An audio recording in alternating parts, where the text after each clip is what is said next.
Died at 19. Not metaphorically, not dramatically. I actually died, blood pooling beneath me, the Shadowbrand spear still lodged in my chest, counting my final breaths while the world burned around us.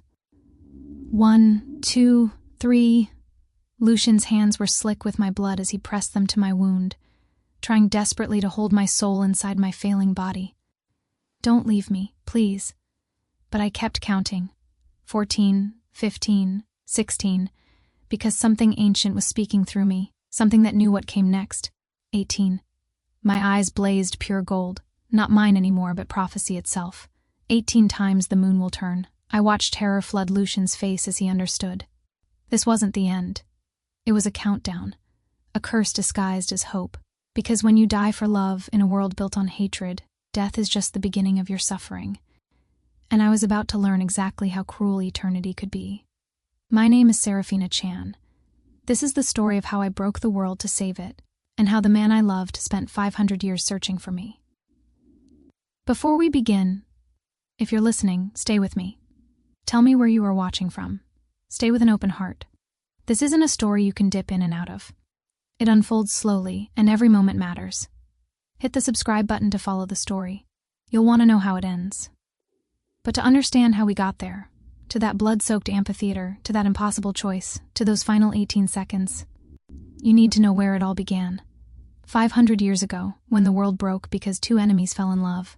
And tonight, when it's happening again. Long before the Blood Moon Kingdom learned how to bury its dead, the world lived by balance. Not a balance enforced by crowns or councils, but one written into instinct and blood. Werewolves were divided not by hatred, but by purpose. Some were born as moonbound, carriers of lunar magic, healers, seers, and keepers of life itself. Their power flowed directly from the moon, manifesting as golden light that could mend shattered bones, read the threads of fate, and commune with the spirits that walked between worlds. They were the heart of the packs, the givers of life, the ones who remembered. Others were born Nightbound, warriors forged from shadow and instinct, protectors sworn to guard the packs from threats that prowled beyond the forest and beneath the earth.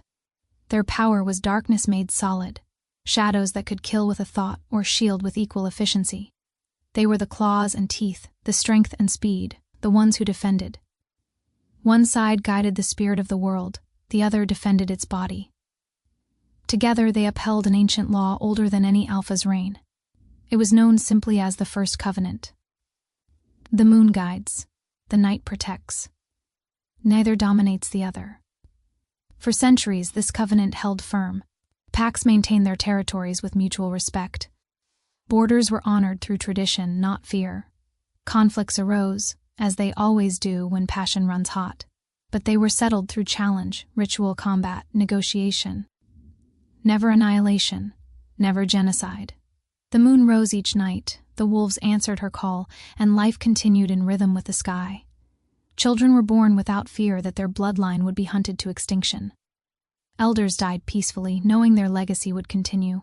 It was not perfect, but it was balance, and balance, fragile as it was, kept the world from tearing itself apart, until the moon itself began to test them.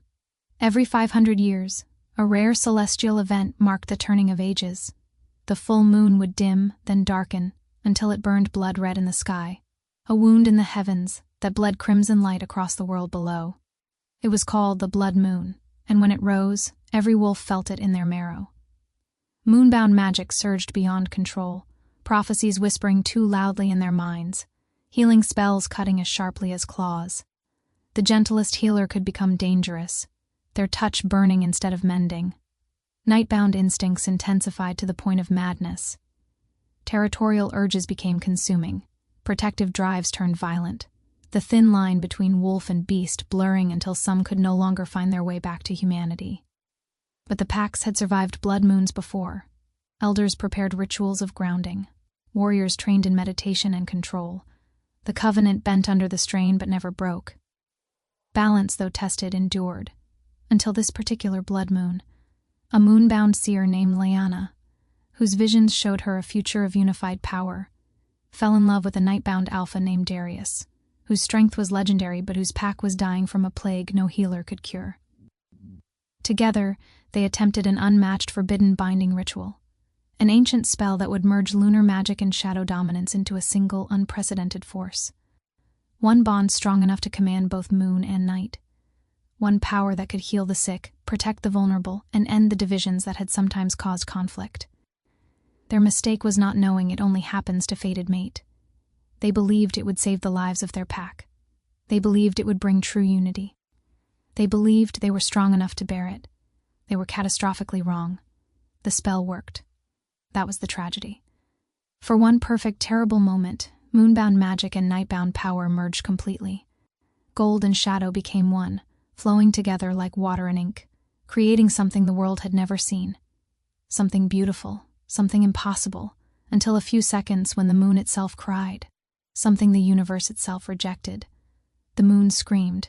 That's what the survivors said afterward, that the moon herself screamed in pain and rage, a sound that wasn't heard but felt, vibrating through every wolf's soul like a blade dragged across bone. The sky split open as if wounded. Lightning carved impossible patterns through the red-stained clouds. The earth convulsed, forests cracking open, ancient stones shattering, and the binding, that perfect, terrible union, tore apart.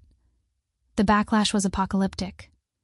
Lyanna and Darius died instantly, their bodies burning from within as the incompatible magics ripped them to pieces. But their deaths were only the beginning. The magical shockwave radiated outward in concentric circles of destruction. Moonbound wolves within a mile radius felt their magic ignite inside them, uncontrolled and agonizing. Some burned from the inside out, their own lunar power consuming them. Others lost their minds to prophetic visions so overwhelming their consciousness simply shattered. Nightbound wolves felt their instincts collapse inward, their human thoughts stripped away until only feral hunger remained.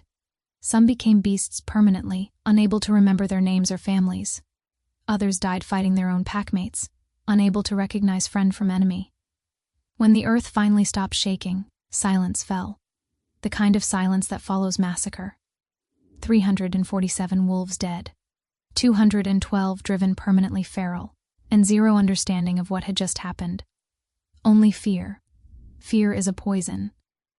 The legends disagree on specifics. Some claim it was love, pure, desperate, impossible love that refused to acknowledge the divisions between moon and night. Others insist it was ambition wearing love's mask, a hunger for power disguised as devotion. What every account agrees on is this. During the peak of the blood moon cycle, when the red light burned brightest and magic ran wild, two wolves from rival packs defied the first covenant. It seeps into wounds and festers. It turns grief into rage, confusion into certainty, questions into accusations. The moonbound elders, standing over the charred bodies of their seers and healers, looked at the nightbound warriors gathering at the ritual site and saw murderers. They saw calculated treachery. A nightbound alpha, who had tricked a naive moonbound seer into a spell designed to seize lunar power for his people. They tried to steal our magic, Elder Lorraine howled, pointing at Darius's corpse. He manipulated her, used her love to destroy us from within.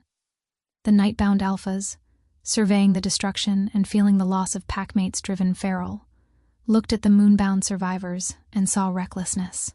They saw a seer who had unleashed magic she couldn't control, who had corrupted a brave alpha with promises of power she had no right to offer. She broke him. Alpha Matthias Valeris snarled, shadows writhing around him like living fury. Used forbidden magic to twist his mind. Our packmate wouldn't have done this if she hadn't corrupted him first. Each side saw the same evidence. Each side reached opposite conclusions. Each side believed, truly believed, that they were the victims of calculated betrayal. And so they did what wounded, terrified creatures always do. They attacked. The first covenant was not formally broken. There was no declaration, no official ceremony, no treaty torn in half. It simply stopped mattering. A moonbound patrol encountered a nightbound scout 3 days after the disaster. Normally, they would have acknowledged each other with cautious respect and continued on their separate ways. Instead, the moonbound wolves, still jumpy from trauma and primed by their elders' accusations, attacked first. The nightbound scout, outnumbered and terrified, fought back with shadows that killed 3 of his attackers before he was overwhelmed. Each side took the story back to their packs. Each side left out the parts that complicated the narrative, and the cycle began. Years passed, then decades, then generations. The wolves who remembered the actual disaster died, replaced by children who knew only the stories. Stories shaped by grief, polished by repetition, stripped of nuance until they became absolute truth. The Nightbound tried to steal our magic. The Moonbound destroyed our packmate. They're monsters, they're murderers, they'll do it again if we don't stop them. The packs armed themselves for total war. Moonbound healers learned to weaponize their gifts. A touch that should mend could also rupture organs, boil blood from within, or shatter bones with concentrated bursts of lunar energy. Nightbound warriors forged shadow steel, weapons infused with darkness that could resist magic, drain life force, or corrupt spells mid-cast. They developed techniques to smother healing magic, to turn a Moonbound's power against them. Sacred forests burned in the crossfire. Ancient rivers ran red. Then sites that had sheltered packs for millennia collapsed into ash and bone. The songs of unity were forgotten, replaced by howls of mourning. Children learned to hate before they learned to hunt. Elders who spoke of peace were called traitors and cowards. From the chaos, two great families emerged to command the war. The Chan bloodline among the Moonbound, powerful beyond measure, disciplined to the point of severity, unwavering in their belief that survival required absolute control. They were the strongest healers, the clearest seers, the most dangerous when threatened. Their family crest was a golden moon wrapped in thorns. We protect through power. Across the divided territories, the Valeris bloodline rose among the Nightbound, warriors bred for dominance and protection, led by a succession of alpha kings whose rule was forged in blood and shadow. Their strength was legendary, their loyalty absolute, their mercy non-existent when their pack was threatened. Their crest was a wolf's head crowned in darkness. We rule through strength. Under their leadership, the war reached its breaking point, the creation of weapons that should never have existed. The Moonbound, desperate to end the war, turned to forbidden magic. They created the Moonfang, a blade forged from corrupted lunar light, quenched in the blood of a willing sacrifice. One strike could burn through a Nightbound wolf's healing, sever their connection to the shadows, and scatter their souls so thoroughly that even the moon couldn't guide them to rebirth. It was genocide made into a weapon. The Nightbound, horrified and terrified, responded in kind. They forged the Shadow Brand, a spear of solidified darkness, designed to pierce not flesh but spirit. It could scatter a Moonbound wolf's magic into nothingness, leaving them hollow and broken, unable to heal, unable to die clean, just empty. It was cruelty given form. Balance died the moment those weapons were raised. Lucian Valeris was 8 years old when he watched the Moonfang blade pierce his uncle's chest. The Nightbound lord didn't scream. He simply dissolved, his shadows unraveling like thread pulled from fabric, his body collapsing into ash, his soul scattering into nothingness with no chance of rebirth, no hope of peace. Young Lucian stood frozen in the doorway, too terrified to move, watching his uncle, the kind one, the one who told stories and taught him shadow walking, cease to exist. His father found him there 3 hours later, still staring at the pile of ash. "This is what they are," Alpha King Matthias Valeris said, voice hollow with grief and rage. "This is what they'll do to all of us if we let them." He placed a hand on his son's shoulder. "Remember this, boy. Remember that mercy is a luxury we can no longer afford." On the other side of the war front, Seraphina Chan was 6 years old when her mother came home from battle. Lady Maying didn't walk through the door. She crawled, dragging herself across the threshold with hands that left bloody smears on the floor, her lunar magic flickering weakly around a body that no longer functioned properly. The Shadow Brand spear had only grazed her. That was enough. Her magic was dying, draining away like water through a sieve. She couldn't heal the wound, couldn't stop the corruption spreading through her power, could only hold her terrified daughter and whisper, Don't be afraid, little moon. Don't let them make you afraid of your own light." She died 3 days later, still trying to teach Seraphina a shielding spell she'd never complete. Seraphina's father, Lord Callan Chan, became harder after that. Colder, more determined. "Your mother died believing in peace," he told his daughter at the funeral. "We can't afford that weakness anymore." He placed a hand on her small shoulder. "Your power is a weapon now. Learn to use it or it will be used against you." From that moment forward, hatred stopped being emotional. It became law, and the world burned.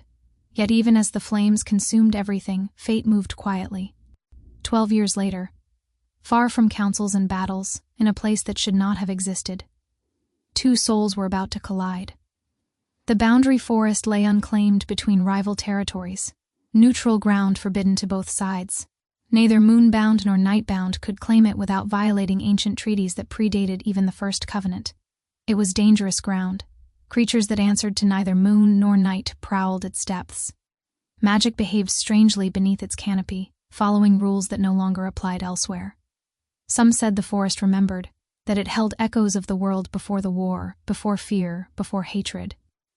That ancient moon magic still slept beneath its roots, untouched by the bloodshed that had poisoned everything else. Most wolves avoided it. But desperation makes creatures brave, and tonight 2 desperate souls would walk into that forgotten place and change everything. Seraphina Chan was 12 years old when she killed Master Alara. It was an accident. That didn't matter. The training hall was bright with afternoon sun, dust motes dancing in golden shafts of light that made everything look gentler than it was. 17 young Moonbound students sat in a circle, practicing basic shielding spells under Master Alara's patient guidance. The exercise was simple enough that most 8-year-olds could perform it without conscious thought, create a barrier of lunar magic, hold it steady, release it gently. Every student succeeded within minutes, except Seraphina. "Try again, child," Master Alara said kindly, kneeling beside the girl who sat rigid with concentration. "Remember, magic responds to intent, not force. Don't push. Simply ask." Seraphina's small hands trembled as she raised them. Her golden eyes squeezed shut. "Please work. Please don't explode. Please just be normal this time." She whispered the incantation her mother had taught her, the one that should create a gentle, protective barrier. Magic gathered in her palms, warm, familiar, too much. "Seraphina, wait!" Alara's voice changed, suddenly urgent. Too late. Boom! Gold light detonated outward in a shockwave that made the air itself scream. Master Alara was thrown backward, like a doll tossed by a giant's hand, her body slamming into the stone wall with a crack that echoed through the hall. The impact left a crater in the ancient stone. Blood splattered across carved runes that had stood for 3 centuries.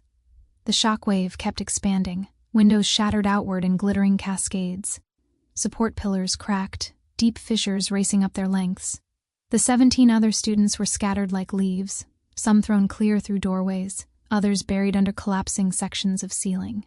The training hall, a structure that had survived 200 years of war, collapsed. When the dust finally settled, Seraphina knelt in the center of a ring of destruction, her small body untouched, her hands still glowing with magic she couldn't stop. Around her, rubble, blood, and screaming. 17 students were hospitalized with broken bones, burns, and magical shock. 3 permanently scarred.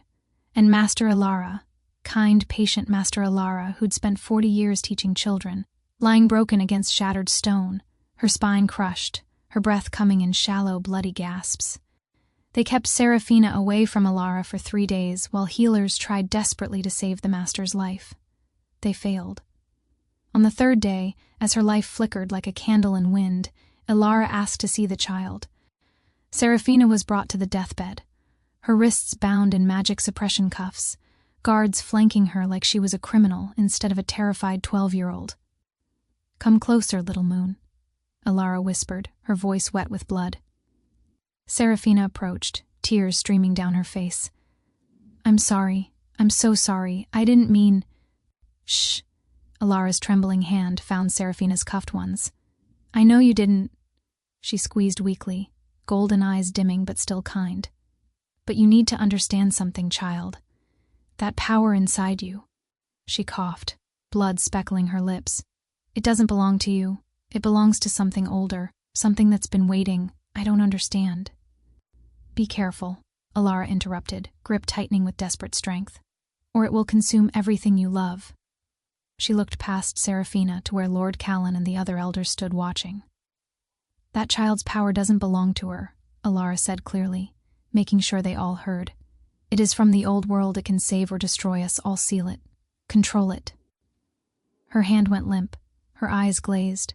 Master Alara, who'd taught 3 generations of Moonbound children, was dead, and Seraphina, 12 years old, terrified and more powerful than she had any right to be, became something far worse than dangerous.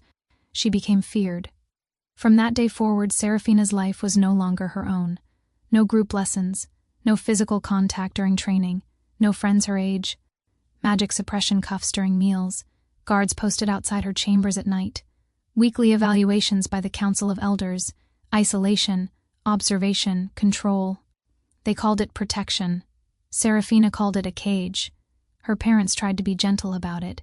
"It's temporary, darling," with hands that shook slightly. "Just until we understand your power better. The elders are working on solutions," her father would add, though he wouldn't meet her eyes. "Training methods that will help you control it." But Seraphina saw the truth every time they looked at her. They weren't afraid for her. They were afraid of her. It wasn't love in their eyes anymore. It was vigilance. At 13, Seraphina laughed at something funny during dinner. Flowers bloomed spontaneously in a 10-foot radius, beautiful golden blossoms erupting from floorboards, walls, even the ceiling. Pretty, but unintended. Proof she still couldn't control even her emotions. The elders added emotional regulation therapy to her schedule. At 15, she cried in her room after overhearing servants calling her the Chan curse. A rainstorm formed inside the estate. Clouds gathered below the ceiling, rain pouring down on the second floor, flooding 3 rooms and destroying priceless scrolls in the library. The elders increased surveillance, added more guards. At 17, she got angry, just once, just for a moment, when an elder suggested binding her core permanently for everyone's safety. The temperature in the council chamber dropped 20 degrees in an instant. Frost spread across every surface. 3 elders' hands went numb from sudden frostbite. They stopped suggesting it to her face. What they didn't know is, she could hear every tiny whisper within her radius. She heard them anyway, every plan. They talk in low voices beyond closed doors. 3 more incidents, and we have no choice. She's a Chan. We can't just... We can if she becomes a threat to the entire bloodline. 1 year later. Seraphina was 18 years old, lying in bed 1 week before everything changed, when she overheard the conversation that made her decision. 2 elders, passing by her door, speaking quietly. The binding ceremony is scheduled for next month, during the new moon, when her power is weakest. Has anyone told her? Lord Callan will inform her after the ritual is prepared. No point in causing a scene beforehand. This is for the best. The girl is dangerous. The girl is a weapon, and weapons need to be controlled. Footsteps fading down the corridor. Silence. Seraphina lay in the darkness, staring at the ceiling, her hands clenched into fists. Binding her core permanently, which meant no magic, ever. Her mother's legacy erased. The only thing that made her feel connected to anything stripped away. She'd be empty. Hollow. Nothing. They'd turn her into a cautionary tale, the powerful Chan daughter who was too dangerous to be trusted with her own gifts. No. That night, Seraphina made a choice. She would learn to control her power. She would master it before they could take it away, and she would do it somewhere they couldn't watch, couldn't judge, couldn't stop her. She would go to the boundary forest, even if it killed her. The full moon hung heavy and impossibly bright, as if the sky itself was holding its breath. Seraphina stood at her bedroom window, dressed in dark clothes, a small pack slung over her shoulder. The suppression cuffs they made her wear during the day were locked in a drawer. She'd learned to pick the lock years ago. Her magic thrummed beneath her skin, eager and restless after hours of forced dormancy. "This is insane," a voice in her head whispered. "They'll execute you if they catch you." "Better dead than empty," another voice answered. She climbed onto the windowsill, magic gathering in her palms. One of the guards would pass beneath her window in approximately 90 seconds. She'd timed their patrol routes obsessively for 3 weeks.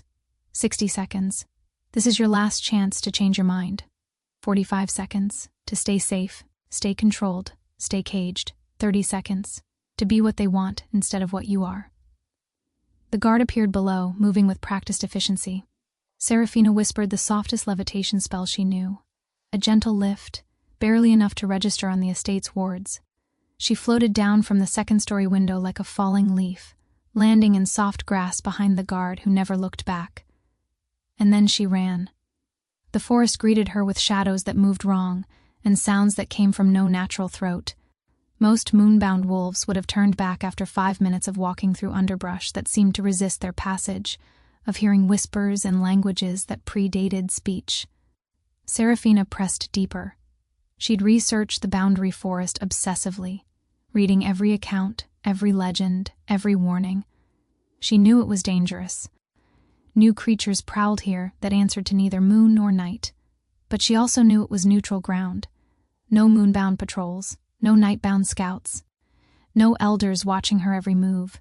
Just her magic, and whatever happened next. The clearing she'd chosen, based on old maps in her father's library, was deep enough that no patrol would stumble across her, but close enough to the border that she'd feel the wards if anyone approached.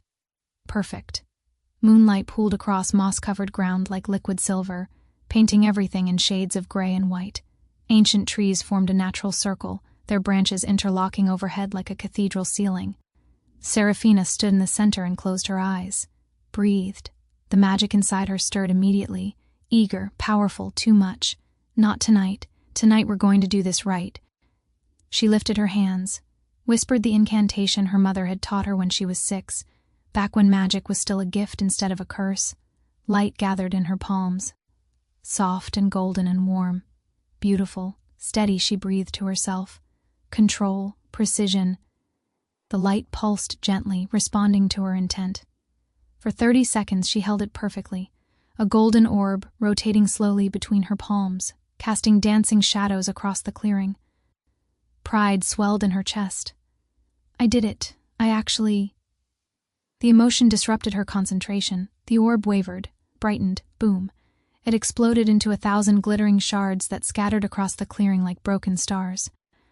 Seraphina groaned, pressing her palms to her eyes. I hate you, she muttered to her own power. Her magic pulsed back in what felt disturbingly like amusement. She tried again, and again, and again. Each time, the spell lasted a few seconds longer, before her control slipped and it burst apart in frustration or pride or fear, emotions she couldn't quite suppress no matter how hard she tried.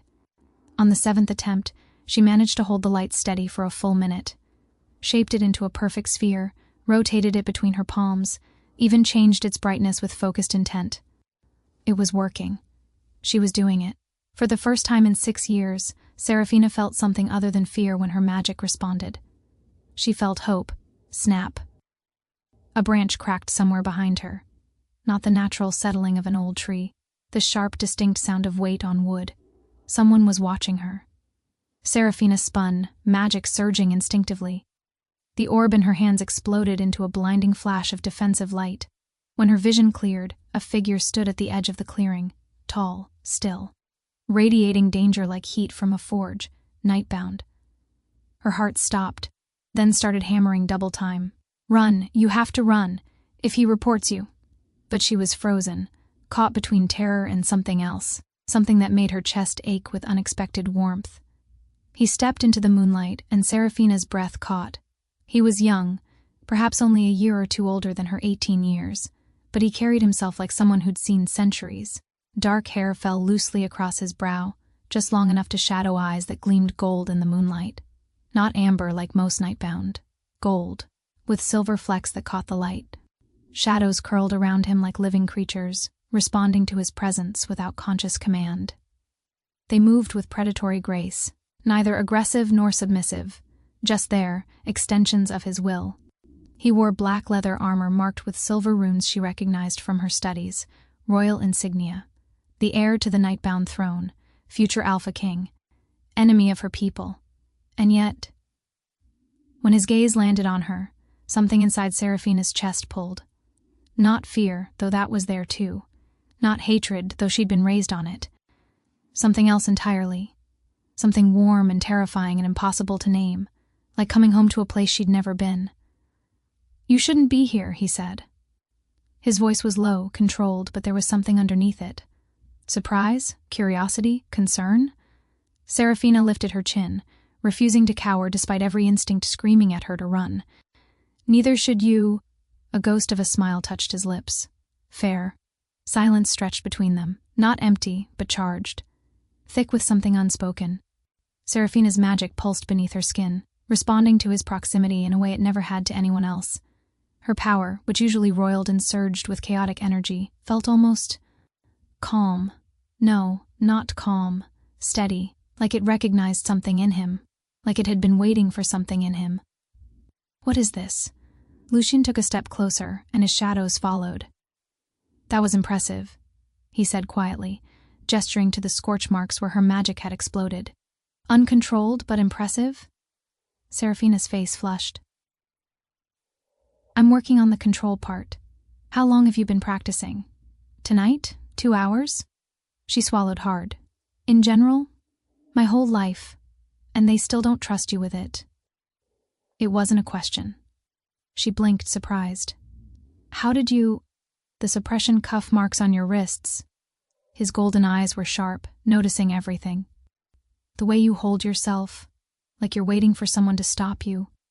The desperation in how you practice. He moved another step closer. You're not here because you want to be. You're here because you have nowhere else to go. Seraphina's throat tightened. How did a stranger, an enemy, see her so clearly when her own family looked through her?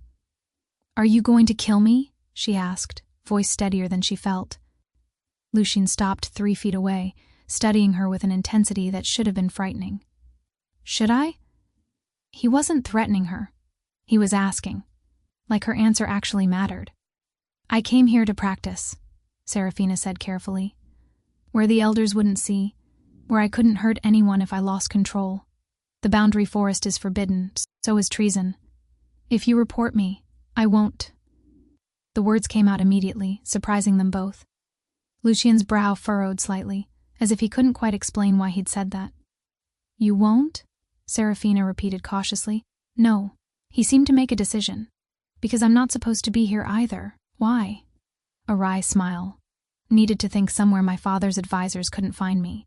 Despite everything, the danger, the impossibility, the sheer insanity of this situation, Seraphina felt her lips twitch, the heir to the Nightbound throne, hiding from his own court. The most powerful Moonbound of her generation, sneaking out to practice basic spells. They stared at each other, and inexplicably, laughed. It shouldn't have been funny. Nothing about this situation was remotely amusing. But somehow, standing in a forbidden forest at midnight, 2 enemies united by their mutual desire to escape the expectations crushing them. It was absurd enough to be hilarious. When the laughter faded, something had shifted. The fear was still there, but underneath it, recognition. What's your name? Lucian asked softly.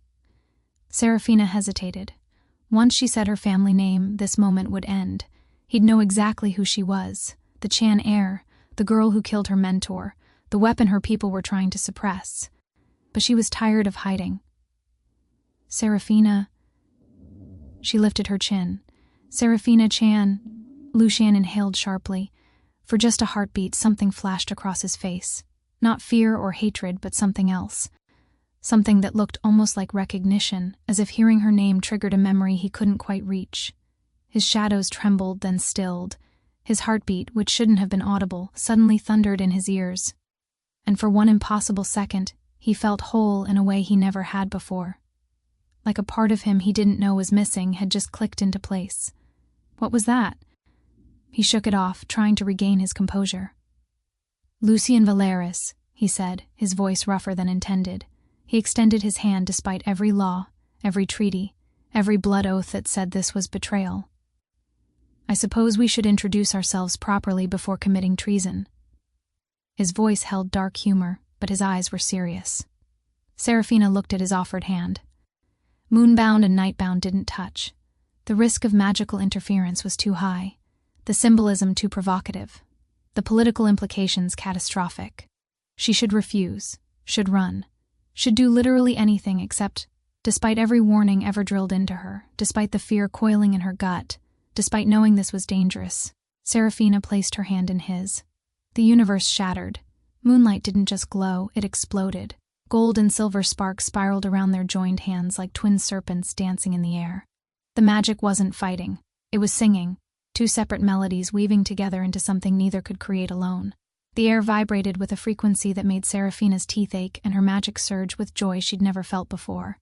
The ground beneath their feet pulsed, actually pulsed, like a heartbeat, like the earth itself was alive and responding to their connection.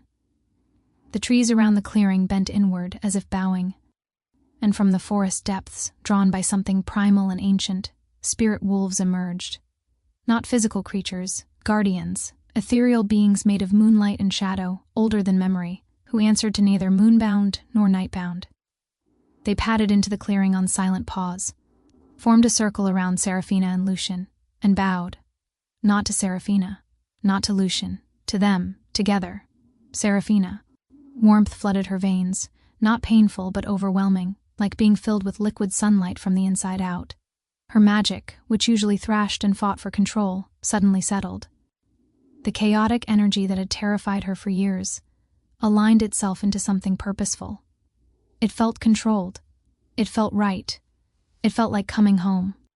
For the first time in her entire life, Seraphina's power didn't feel like a monster living inside her skin. It felt like hers. Lucian, his shadows, which he'd trained for years to dominate, suddenly calmed. The constant pressure of keeping them leashed vanished, replaced by perfect, effortless control. He'd been fighting his own nature for so long that peace felt foreign. But this was peace. His chest tightened, not with pain but with something he couldn't name. His heartbeat synchronized with hers, which should have been impossible since Nightbound hearts only beat after feeding, and he hadn't fed in days. Yet there it was, thud-thud, thud-thud, thud-thud, perfectly aligned with the golden-eyed girl staring at him in shock. For one impossible second, he felt whole. Like a part of him he didn't know was missing had just clicked into place. Like he'd been incomplete his entire life without knowing it. Far beneath their feet, buried under centuries of soil and forgotten magic, something stirred. An ancient rune, carved into bedrock by wolves who'd lived before the war, before the Covenant, before division. It had been dormant for so long that even the oldest scholars had forgotten it existed. Now it glowed with faint golden light, pulsing in rhythm with two heartbeats above. Unit, balance, Reese. And carved beneath in script so old only the moon could read it. When moon and night join hands in truth, the wound of the world shall close, the peace prophecy, the forbidden prophecy, the one that promised unity could triumph over division. The one the Cinder Court had spent 500 years trying to bury. Deep beneath the world, the sanctum of ash and silence. In a chamber sealed by shadow magic, and built from the broken dreams of failed peace attempts, a black crystal cracked. The sound echoed like breaking bones. 50 robed figures spun toward it, eyes widening behind silver masks carved with runes of grief and rage. What was that? Prophetic energy.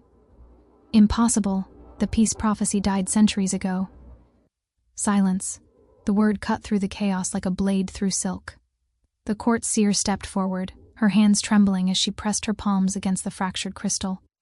Her eyes rolled back until only whites showed.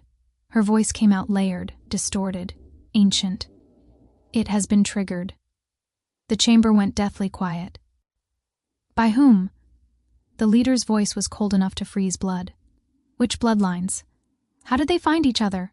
We've had scouts watching both the Nightbound and Moonbound pack. It was accidental. The seer's voice was hollow with shock. Unplanned.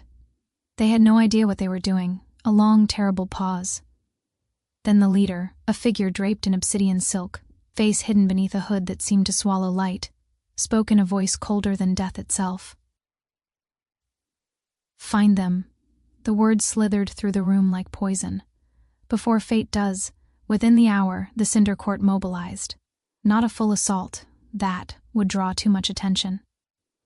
But a surgical strike. Before we go any further, if this story has pulled you in, if you feel the tension, the danger, the connection forming between them, stay with me.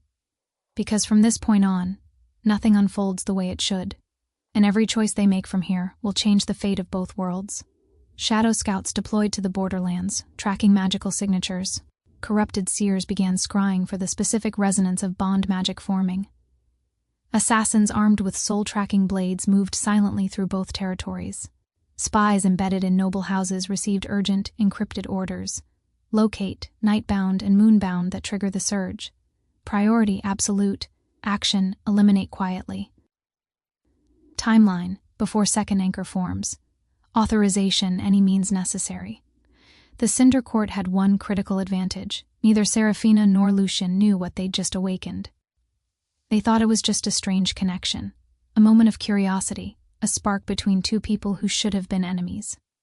They had no idea they'd just set in motion a prophecy that could end 500 years of war, or that they'd become the most hunted wolves in the world. Back in the clearing, Seraphina yanked her hand away, heart pounding so hard she thought her ribs might crack. What was that? Lucian shook his head slowly, golden eyes still wide with shock, and something else. Something that looked almost like longing. I don't know. He steadied himself, forcing his expression back into the controlled mask he'd perfected over years of royal training. But his shadows were still trembling, still reaching toward her. Walk with me, he said abruptly. What? Walk with me, Seraphina Chan. She stared at him like he'd lost his mind. Why would I? Because whatever just happened, his voice dropped, serious and urgent now, is bigger than your elders, bigger than my council, bigger than this entire war. She should have refused, should have screamed for help, should have thrown a spell and fled back to the safety of the estate. Every piece of common sense and survival instinct she possessed told her to run. Instead, 1 hour, she heard herself say. Then I go back. Lucian's expression softened almost imperceptibly. 1 hour. They walked deeper into the forest, neither quite sure what they were doing or why. The boundary forest seemed to welcome them, the hostile atmosphere that had tried to turn Seraphina back now parting like a curtain. The whispers in unknown languages faded. The creatures that prowled, just beyond sight, retreated, as if the forest itself recognized that something important was happening. Tell me about your power, Lucian said as they walked side by side, careful not to touch again. How long has it been like this? Since I was born, I think. Seraphina kept her eyes forward. But it got worse as I got older. The stronger I became, the less control I had. And your family? Terrified. The word tasted bitter. They call it protection, but it's really just containment. I'm a weapon they're afraid will go off at the wrong time. I understand that. She glanced at him sharply. Do you? My shadows have killed people, Lucian said quietly. Not enemies, packmates. When I was 10 and still learning control, I had a nightmare. My shadows responded to my fear, and there was a servant in the wrong place at the wrong time. He didn't look at her. I woke up to find her dead, strangled by darkness that came from me. So yes, Seraphina Chan, I understand what it's like to be a weapon your own people fear. They walked in silence for a while after that. Not uncomfortable silence. Understanding silence. What's it like? Seraphina finally asked. Being heir to the throne? Lucian made a sound that might have been a laugh.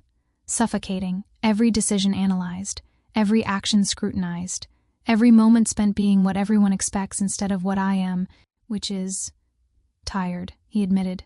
Just tired. Of the war? Of everything the war made us become. He stopped walking, turned to face her fully. I don't want to be the Alpha King who continues this. I want to be the one who ends it. But I don't know how. Every attempt at peace has failed, every treaty broken, every olive branch burned. His shadows curled around his hands, frustrated. And the elders tell me I'm naive, that the only way to protect our people is to destroy yours, that mercy is weakness. My elders say the same thing, Seraphina said softly, that your people are monsters, that the only good Nightbound is a dead one. They looked at each other. Do you believe that? Lucian asked. Do you? No, neither do I. Another beat of silence. Then Seraphina smiled, small, tentative, but real. We're committing treason, you know. Just by talking like this. I'm aware they'd execute us both if they knew. Probably this is insane, completely. But neither of them suggested stopping. They talked until the moon began its descent, sharing things they'd never told anyone else. Lucian's recurring nightmare about his uncle's death.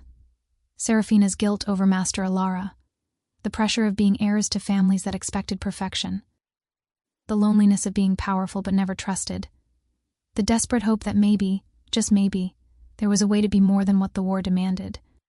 When Seraphina finally said, "I have to go back," her voice held genuine reluctance. "I know." They stood at the edge of the clearing where they'd met, the forest around them silent and watchful. "Will you?" Seraphina hesitated. "Will you be here again?" Lucian knew he should say no. Knew meeting again was foolish, dangerous, probably fatal. Said yes anyway. Tomorrow night. They didn't shake hands again. Both were too afraid of what might happen if they did. Instead, they simply looked at each other. Two wolves from enemy packs, standing in forbidden territory, bound by a connection neither understood but both felt. "Seraphina? Yes? Whatever this is," Lucian's voice was barely above a whisper, "it's not wrong. I don't know what it is, but I know it's not wrong." Her chest tightened with emotions she couldn't name. "I know." High Priestess Eleanor Boyd woke with a gasp, magic flaring around her like warning bells. Something was wrong. Not danger, at least not immediate danger. But something had shifted, like tectonic plates moving beneath the surface of the world, invisible but felt by anyone sensitive enough to notice. She threw off her blankets and moved to the window, looking out at the full moon. It looked the same as always, but she felt it, a ripple in the magical currents, a disturbance in the moon core, the faint echo of something ancient stirring, something that hadn't stirred in 500 years. Within minutes, she'd called an emergency council meeting. Lord Callan Chan arrived pale and tense, hastily dressed. 5 other elders filtered in, all sensing something but none able to name it. "What happened?" Callan demanded. "I don't know," Eleanor admitted, which was rare enough to make everyone nervous. "But the moon core is disturbed. Something activated tonight. Something powerful. An attack?" "No, not an attack." She frowned, trying to put words to instinct. "A connection. 2 energies that weren't supposed to meet. Nightbound infiltration?" another elder suggested. "No, this felt..." She paused, searching for the right word. "Older than that. Like something remembering what it used to be." Silence as they all contemplated that disturbing thought. "Double the border patrols," Eleanor finally commanded. "I want wards monitored constantly, and someone check on the heirs if something is targeting powerful bloodlines." "Seraphina is in her room," Callan said immediately. "Then less certainly, isn't she?" Eleanor's ancient eyes fixed on him. "Go check." Alpha King Matthias Valeris stood abruptly during a late-night strategy meeting, cutting off his advisor mid-sentence. His golden eyes flashed with alarm. "My son," his commanders exchanged worried glances. "Your Majesty?" "Something just happened to Lucian. Should we send guards?" "No." Matthias moved to the window, staring out at the forest. "He's alive. I can feel him through the bloodline bond. But something touched him tonight." "Magic?" Lord Commander Thorne asked carefully. "Older than magic." He placed a hand against the cold glass, shadows curling around his fingers with agitation he usually kept hidden. Whatever it was, the Moonbound felt it too. "I can sense their wards activating across the border. Coordinated attack?" "No." Matthias frowned. "They're as confused as we are." He turned back to his advisors. "Find out what happened, quietly. And find my son." Neither kingdom knew the full truth. But the Cinder Court knew, and panicked. Seraphina didn't sleep that night. How could she? Every time she closed her eyes, she felt it again, that violent, terrifying pull when their hands touched, the way her magic had recognized something in him, the way his shadows had answered. What did we do? She sat at her window, watching dawn break over the Chan estate, and realized with cold certainty she was going to see him again, not because she should, because she had to. The thought terrified her more than her own power ever had. The knock came at sunrise. Lady Seraphina, her guard's voice filtered through the door. "The elders request your presence. Immediately." Her stomach dropped. "They know. They can't possibly know we were careful. But what if they felt the magic surge?" She dressed quickly, hands shaking as she fastened her robes. The corridors of the Chan estate felt longer than usual, each step echoing like a death march. High Priestess Eleanor Boyd sat at the head of the table, flanked by 6 elders, including Seraphina's own father.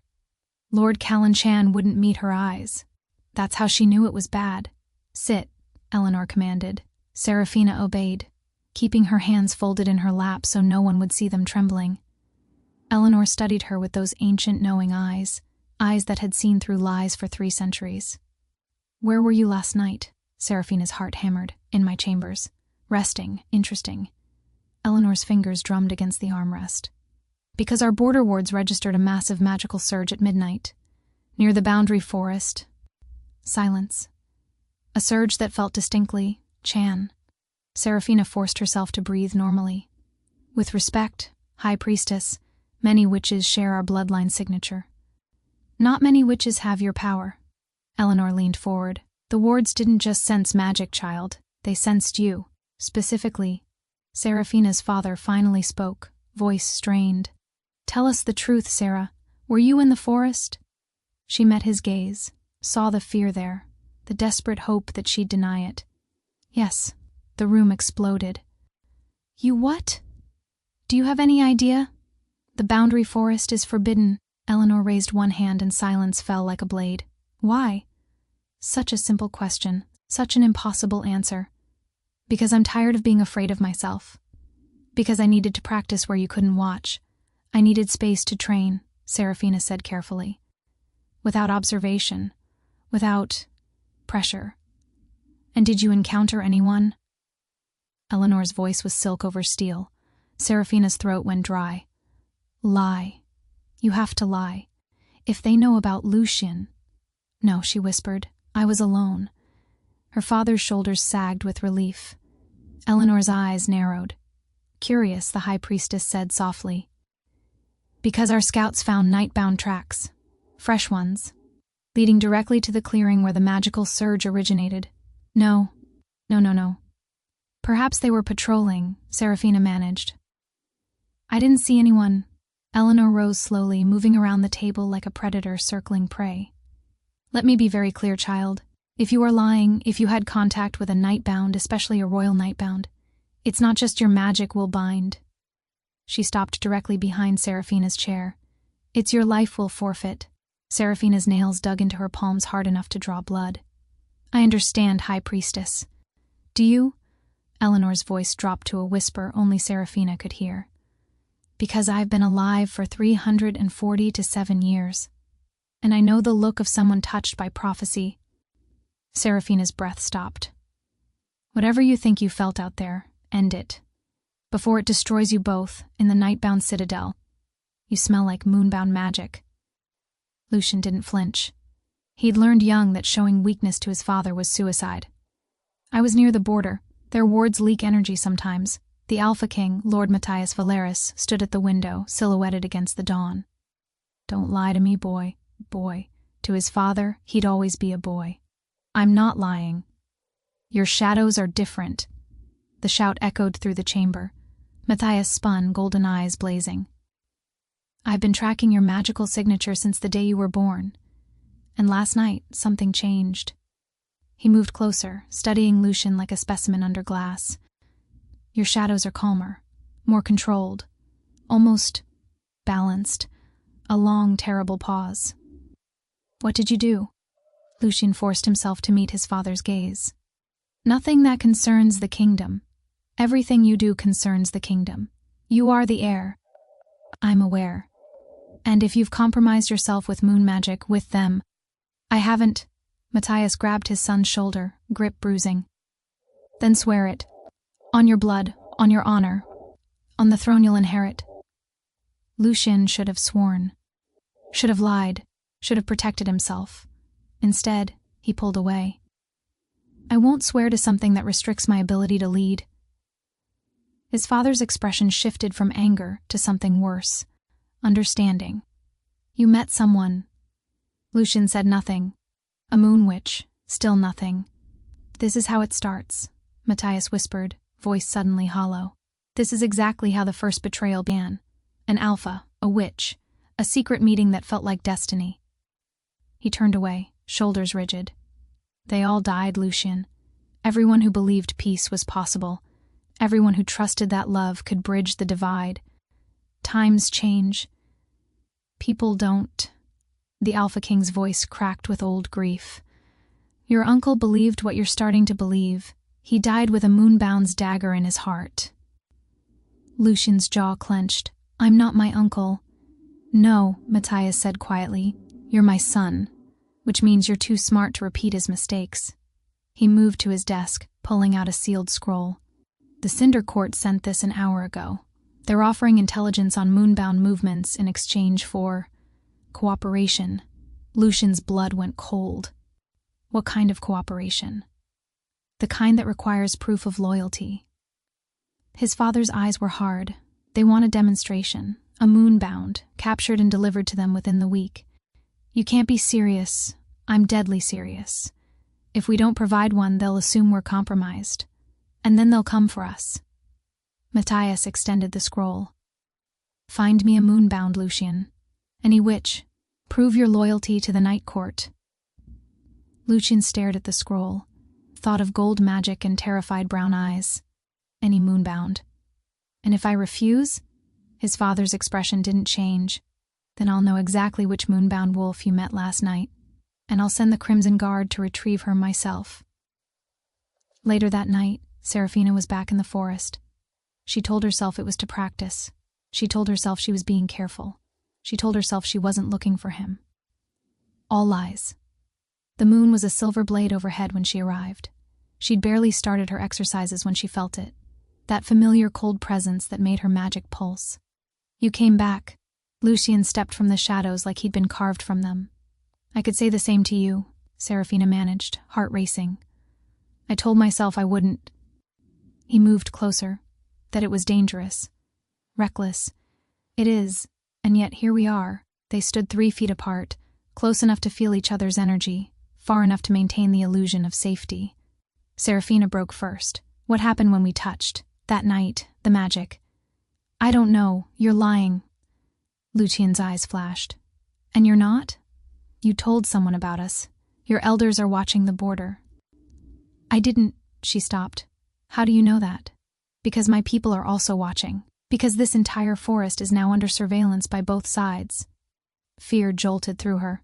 Then why are you here? Because I needed to warn you. His voice dropped. The Cinder Court contacted my father. They're hunting for someone. A night and Moonbound wolf who triggered something old.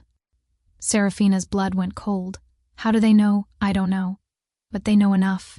He stepped closer, urgent now. Whatever we did that night, whatever we awakened, we need to stop. No more meetings.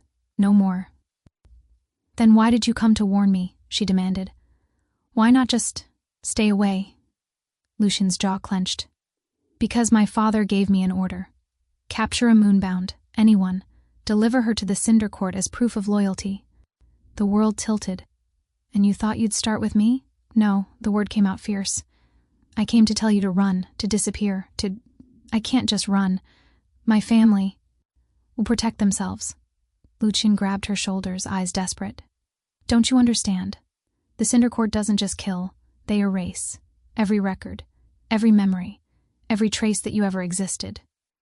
Seraphina's hands came up between them, not pushing him away, but resting against his chest. She could feel his heart pounding. Nightbounds didn't have heartbeats unless they fed recently. He'd fed tonight. You came straight here, she realized. After feeding, while you're at your strongest, I needed to make sure I could protect you if what? If someone followed you? Silence. A terrible answering silence.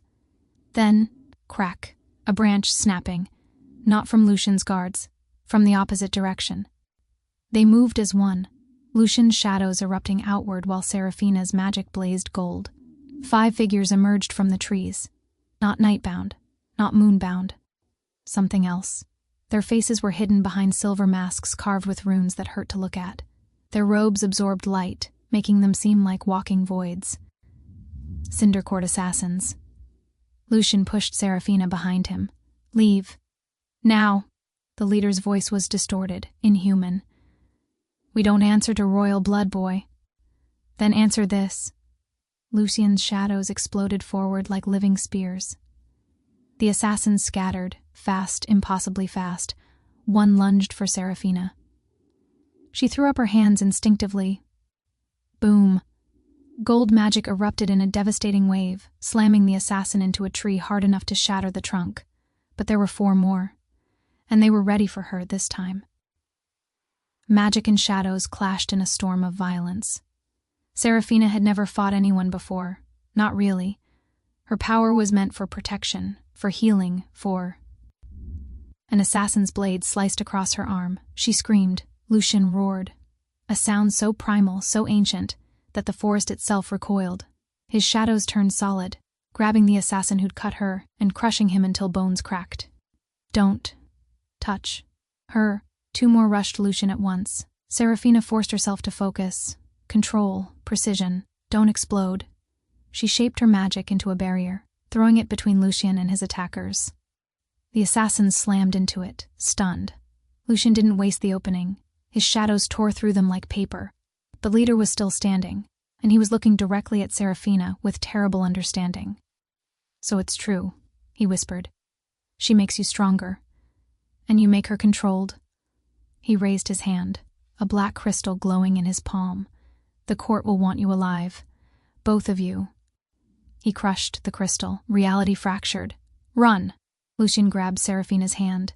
The moment their skin touched, power surged, gold and silver twining together. And suddenly they were moving, faster than possible. Lucian's enhanced speed multiplied by her magic. The forest blurred around them. Behind them, the portal the assassin had opened collapsed with a sound like breaking glass. They didn't stop running until they reached a cave hidden deep in the mountainside. Seraphina collapsed against the stone wall, gasping. What was? Cinder Court trackers. Lucian was already moving, checking the cave entrance, setting defensive wards with his shadows. They found us. How they found us. The hand touched Seraphina, realized, horror dawning. That night, we left a magical signature, one they've been tracking. He turned to face her, and for the first time she saw real fear in his eyes. We can't meet again. Ever. I know. I mean it, Seraphina. No more midnight practices. No more. I know. Her voice broke. I know we can't. I know it's dangerous. I know every law, every treaty, every piece of common sense says we should never have spoken in the first place. Tears spilled down her cheeks. Hot, angry, terrified tears. But when I'm near you, my magic doesn't feel like a monster. It feels like coming home. Lucian finished quietly. They stared at each other. Seraphina's bleeding arm. Lucian's shadows still trembling with rage. The undeniable truth hanging between them. Whatever this was, it was stronger than either of them. We're going to die, Seraphina whispered. Aren't we? Lucian crossed the distance between them, slowly, giving her time to pull away. She didn't. He cupped her face with hands that could kill, but touched her like something precious. Probably, he said softly. But not tonight. And then he kissed her. It wasn't gentle. It was desperate, terrified, inevitable. Like 2 people drowning finally finding air. Seraphina's magic exploded outward, not violent this time, jubilant, like it had been waiting for this moment her entire life. Gold light wrapped around them, warm and protective. Lucian's shadows responded, twining through the light like dark silk through golden thread. They didn't fight each other, they danced. When they finally broke apart, both gasping, the cave around them had transformed. Flowers had sprouted from solid stone. Shadows had formed shapes, protective runes neither of them had consciously created. And on Seraphina's wrist, where the assassin had cut her, the wound had healed, perfectly. Lucian stared at the unmarked skin, then at his own hands. I didn't. Neither did I. They looked at each other. What are we? Seraphina breathed. Before Lucian could answer, a howl split the night. Not wolves, hounds, Cinder Court tracking hounds. They're still hunting us, Lucian hissed. He grabbed her hand. That surge of power again. My father's estate, he said quickly. There's a safe house, hidden. Even the court doesn't know about it. Lucian, if your father finds out. He won't. Trust me. Seraphina looked into his eyes. Saw her own fear reflected there. Her own desperate hope. This is insane. Completely. We just met 4 days ago. I know, we're supposed to be enemies. I know. The howls grew closer. Lucian squeezed her hand. But I would rather die protecting you than live safely without ever knowing what this could be. Seraphina made her choice. Take me with you. In the cider sanctum, the seer was screaming. They kissed. The bond ice rooting. It's taking hold. The hooded leader slammed his fist on the table, cracking the ancient wood. Send everything. Every tracker, every assassin, every cursed blade we have. My lord, if we deploy that many resources, the kingdoms will notice. I don't care. His voice was thunder. The prophecy is awakening. If they complete the bond, if they reach the first anchor point. He didn't finish. Didn't need to. Everyone in the room knew what happened if the prophecy came true. The Cinder Court lost everything. We don't want such kind ruining what we build. Their power, their purpose. Kill them, the leader hissed. Before the bond becomes unbreakable. Dawn was breaking when they finally reached it. A cottage hidden in a pocket dimension, accessible only by blood magic. Lucian's blood magic. Inside, it was small, simple, and completely isolated from both kingdoms. This was my mother's, Lucian said quietly, lighting candles with a gesture. Before she died, Seraphina touched the walls gently, could feel the love soaked into them. It's beautiful. It's safe. For now, he turned to face her fully. We need to talk about what happens next. I know, the Cinder Court won't stop hunting us. I know, and even if we survive them, our families. Lucian. Seraphina stepped close, taking both his hands. I need you to understand something. She met his eyes. I spent 18 years being afraid of my own magic. 18 years being told I was dangerous, broken, wrong. Her voice shook but didn't break. And 4 days, you've made me feel more right than a lifetime of trying to fix myself. Seraphina. So whatever comes next, whatever we have to face, I'm not running. Not from this. Not from you. Lucian pulled her into his arms, burying his face in her hair. We're going to need help, he whispered. Allies. People we can trust. Do you know anyone? He pulled back, a strange expression crossing his face. Maybe. There are rumors of others who survived prophecy bonds, who went into hiding. The Cinder Court would have killed them, unless they were smart enough to fake their deaths first. Hope flickered in Seraphina's chest. You think they're still alive? I think if we're going to survive this, we need to find out. The letter arrived 3 days after they fled to the safe house. No messenger, no magical trace. It simply appeared on the table, sealed with wax that shimmered between gold and silver. Lucian stared at it like it might explode. How did this get past the wards? I don't know. Seraphina reached for it carefully. But look at the seal. Pressed into the wax was a symbol neither of them recognized. A crescent moon and a star, intertwined. Not the Chan crest, not the Valeris insignia, something older. Seraphina broke the seal. The letter unfolded itself, words appearing in ink that glowed faintly. To the prophecy touched, you are not the first. You will not be the last. But you are the ones the Cinder Court fears most. We have survived what you are beginning. We know the weight of the bond. We know the price of defiance. If you wish to live, if you wish to understand what you've awakened, come to the ruins of Ashenvale at the next dark moon. Come alone, trust no one else. The exiled. The letter burst into flames the moment Seraphina finished reading. She and Lucian stared at each other. It's a trap, she said immediately. Probably. We shouldn't go. We're going anyway, aren't we? Lucian's jaw tightened. We need answers. And they're the only ones offering them. The next 5 days were a strange blend of domesticity and desperation. They trained together in the pocket dimension, Seraphina learning to control her magic with Lucian's shadows as a stabilizing force, Lucian discovering that her power could heal wounds he'd carried for decades. They researched prophecies in the small library Lucian's mother had left behind. They talked, they kissed. They fell deeper into something neither could name but both knew was dangerous. But underneath it all, tension was building. You need to feed. Seraphina looked up from the ancient text she'd been studying, to find Lucian leaning against the doorframe, arms crossed. I'm fine. You're not. I can smell your blood sugar dropping. When's the last time you ate? I had bread this morning. That was yesterday morning. She blinked. Had it really been that long? Lucian moved closer, concern etched across his features. Seraphina, I know you're worried about the meeting, but you need to take care of yourself, says the wolf who hasn't fed in 6 days. His expression shuddered. That's different. How? Because I can control... Liar. We need to stop hiding. The word hung between them. Seraphina's hands trembled, stood, but her facing voice was him steady. Maybe we You're need starving to fight yourself back. because Find you the don't others. want to leave me here Build something alone. real. Because You're every time talking you about hunt, starting a war. there's a They chance already the started Cinder the war Court will track 500 years ago. We're just... Lucian's caught in the silence middle. was answer Lucian enough. finished Bitterly. We can't Like keep everyone doing else who this, tried to she make said peace. softly. He turned away, running a hand through his hair. Do you know what happened to them? The last peace coalition? The werewolves who tried to bridge the divide? They were killed. They were erased.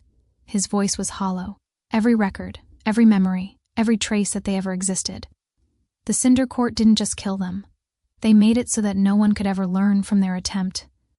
He faced her again, eyes haunted. I won't let that happen to you. Seraphina crossed the distance between them, taking his cold hands in her warm ones. Then don't let me fight alone. Come with me.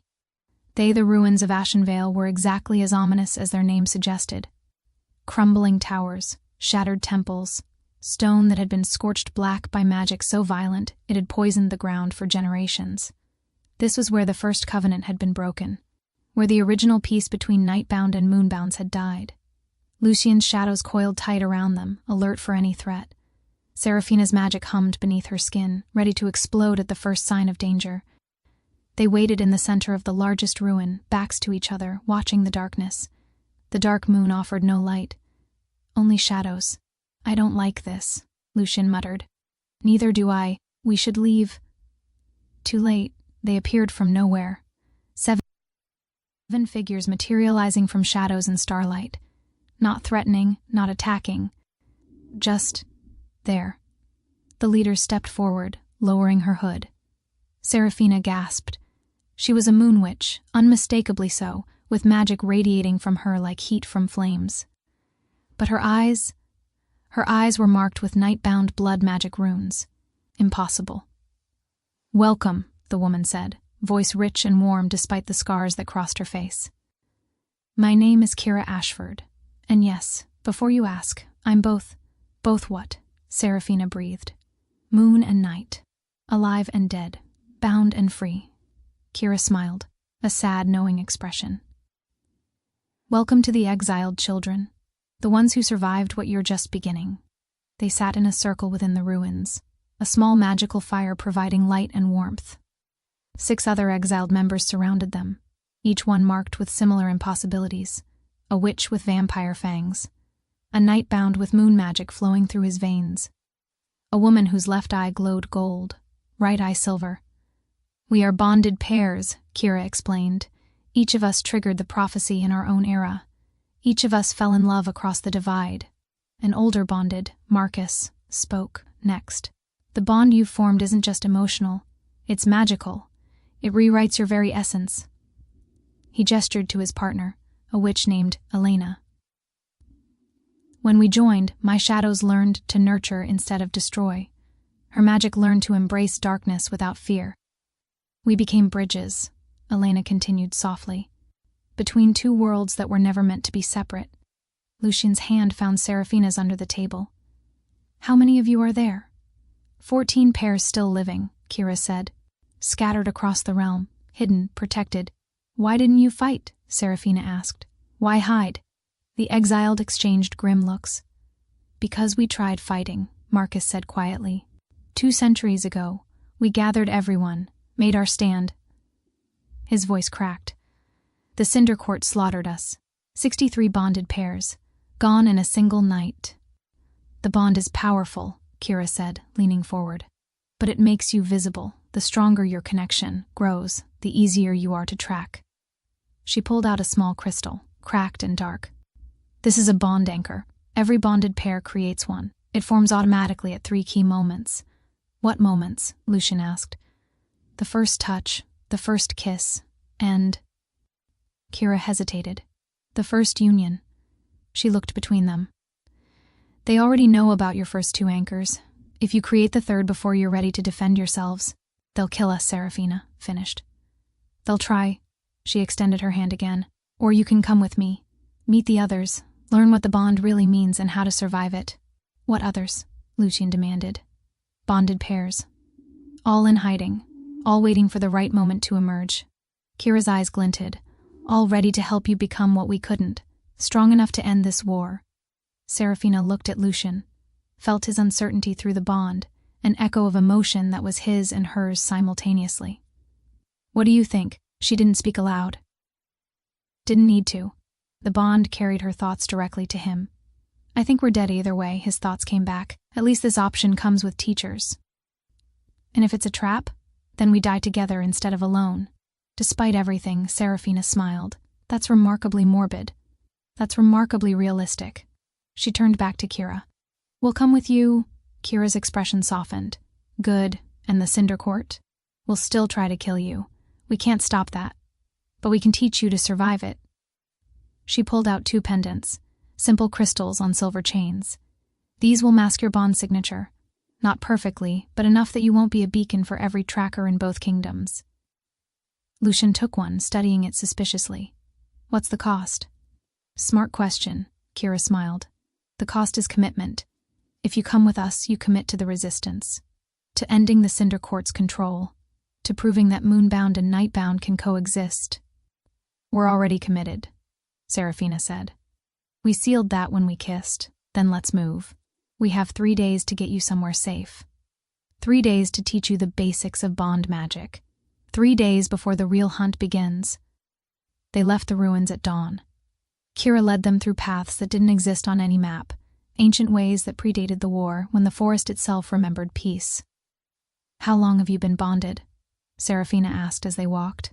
37 years. And you've been hiding that entire time? Not hiding. Surviving. Kira's voice was matter of fact.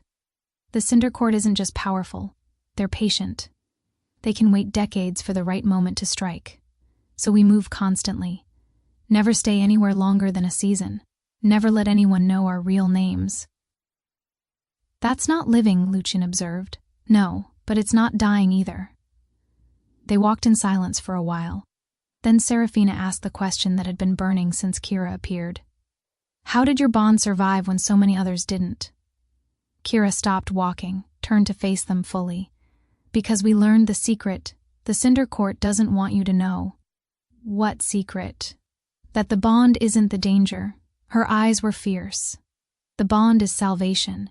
It's proof that Moonbound and Nightbound were never meant to be separate. That the war itself is the abomination, not the wolves who refuse to fight it. Then why did the first covenant break? Lucian challenged. If bonds are so perfect, why did the original attempt at peace fail? Because they tried to force it. Tried to bind entire packs together through ritual instead of letting natural bonds form. Kira resumed walking, leading them deeper into ancient forest. The first covenant was beautiful in theory, unity through law, but the ritual bonds they created were unstable, dangerous, prone to collapse. And natural bonds are chosen, formed through genuine connection, not magical coercion. She looked back at them. Like yours. They reached it at midday, a cottage hidden in a fold of reality that shouldn't exist. It wasn't invisible. It simply wasn't there unless you knew how to look. Blood-keyed pocket dimension, Kira explained, pressing her palm to what appeared to be empty air. Reality rippled, and suddenly a door materialized, created by a bonded pair 300 years ago. One of the few truly safe places left. Inside, it was larger than physics should allow, and full of people. 14 pairs, 28 wolves total, all bonded, all in hiding, all watching Seraphina and Lucian, with expressions ranging from hope to skepticism to naked envy. This is them? A male voice, sharp, challenging. The ones who're supposed to save us? Marcus, don't start, a woman beside him warned. They're children, Elena. Look at them. Barely bonded. No training. No. They survived a Cinder Court attack their first night. Kira interrupted coldly.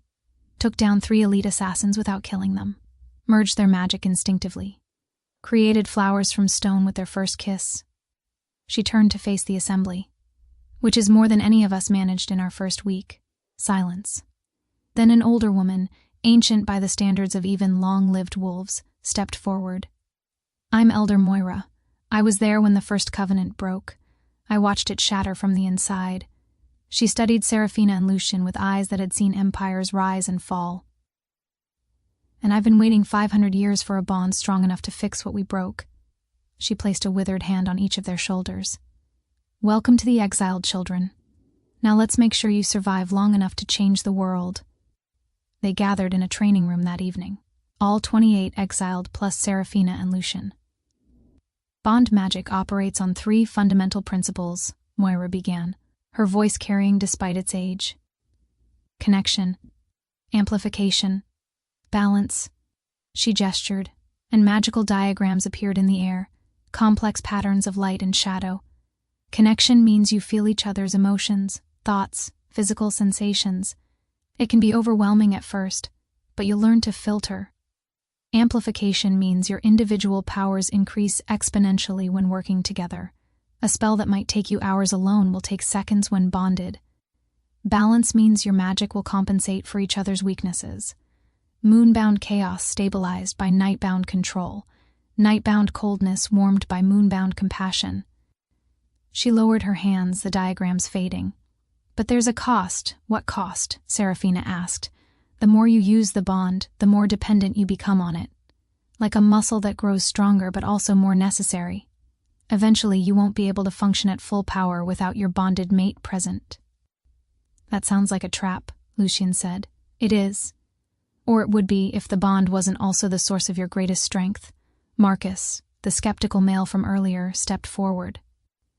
The Cinder Court knows this. They'll try to separate you, force you to fight alone, exploit the dependency. So how do we prevent that? Seraphina asked. You don't. You prepare for it. Elena joined her mate. We'll teach you to fight together, to move as one unit, to coordinate attacks so seamlessly that separating you becomes impossible. She smiled, sharp and fierce. And if they do manage to split you up, we'll teach you to survive long enough to reunite. They trained for 3 days. Day 1. Learning to share senses, seeing through each other's eyes, hearing through each other's ears, feeling each other's wounds. Seraphina gasped as shadow vision overlaid her sight, the world rendered in shades of gray and silver, heat signatures glowing like stars. Is this how you always see? Since I was old enough to hunt, Lucian's thoughts came back. Does it help? It's amazing. Day 2. Combat synchronization, moving together so perfectly that they anticipated each other's actions before conscious thought. Elena and Marcus demonstrated, a battle dance that was beautiful and deadly, their attacks flowing seamlessly from one to the other. Now you try, Marcus commanded. Seraphina and Lucian faced each other across the training ground, started slowly. One attack, one defense, then faster, until they weren't thinking anymore, just moving. Her magic feeding his shadows, his darkness guiding her light, 2 fighters becoming one weapon. Stop. They froze, breathing hard. Moira was staring at them with an expression between wonder and fear. What? Lucian asked. You just... She shook her head. Most pairs take weeks to achieve basic synchronization. You did it in 2 minutes. Is that bad? It's unprecedented. Day 3. Separation training. The bond will amplify everything, Elena explained, guiding Seraphina through meditation. Your emotions, your magic, your connection. That sounds dangerous. It is. But it can also save your life. Elena placed a hand over Seraphina's heart. When you panic, you can draw on Lucian's calm. When he loses control, you can anchor him with your warmth. How? The same way you breathe. Naturally. Instinctively. Elena smiled. Try it now. Feel where Lucian is. Seraphina closed her eyes. And there, like a golden thread connecting her heart to his, she could feel him. 300 yards away, training with Marcus, focused, determined, worried about her. If you felt that, if this story stayed with you longer than you expected, then you're already part of it. Hit the like button. This is only the beginning. The bond will deepen, the danger will grow, and the cost of love will become far more dangerous than hate. I can feel him, she breathed. Good. Now send him something. A feeling. A thought. Seraphina concentrated. I'm okay, I promise. Far across the ruins, Lucian's shoulders relaxed. That night, unable to sleep, Seraphina finally asked the question that had been haunting her since Moira's first warning. "Tell me about the third anchor." Lucian was silent for a long moment. They lay on opposite sides of their small sanctuary chamber, close enough to feel the bond's pull, far enough to maintain some illusion of restraint. "You heard what Moira said. Body and soul. Complete union. I know what it is physically. I want to know what it means for us. It means we become permanent, eternal, bound across lifetimes. And that scares you." It wasn't a question. Lucian sighed, shadows flickering in the moonlight. "I've lived 20 years. I've seen empires rise and fall. I've watched packmates grow old and die while I barely age." He turned to face her. "Immortality is lonely, Sarah. It's watching everyone you love wither while you endure. It's accumulating centuries of grief with no escape. But you wouldn't be alone. You'd have me." "For how long?" His voice cracked. "You're moonbound. Your lifespan is maybe 200 years if you're lucky. I'll live for 800 at minimum, which means you'll watch me die. And spend 6 centuries alone." Seraphina's chest tightened with understanding. "Unless we complete the third anchor." "The third anchor makes us immortal. True immortality, not just extended lifespan. We'd be bound together literally forever. No death, no separation, no end. And that terrifies you. Doesn't it terrify you?"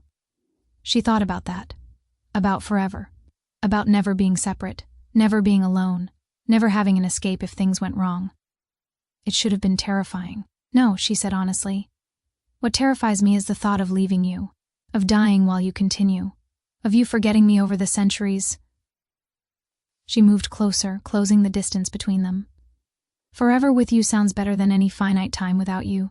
Sarah, I'm not saying we should complete it now. We barely know each other.